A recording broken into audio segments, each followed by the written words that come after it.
Мындай эми буюрса азыр заманбап бизге оборудованиялар келип калды. Кескенди кажети жок уже. Эндоскопия деген операциялар менен ошо сидик каналы менен кирип алса болот. Перкутанная нефролитотрипсия деген операция бар. Бөйрөктүн ичине түз эле кирип барып алса болот. Бирок эми бул жерде ар кимдин өзүнүн эмесине жараша баарына эле бирдей операция болбойт. Таштын размерине карап, кайсы жерине турганына жараша. Кээ бирки таштар бар. Могу сидик каналы болсо, например, узун да булчу, теоретически 30 сантиметр дейли. Ошону 3кө бөлөт да, өдө жагы, орто жагы, анан ылдый жагы.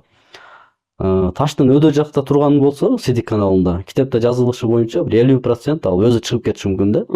Ортосунда болсо уже 60%, ылдый жакта болсо уже 70-80% өзү чыгып кетиши мүмкүн. Ошон үчүн башында 1-2 күн наблюдение кылып карап көрсө болот, капельницалар коюп. Обезболивающее. Андан кийин азыр дистанционно таш талкалаган аппараттар бар. Ошолор менен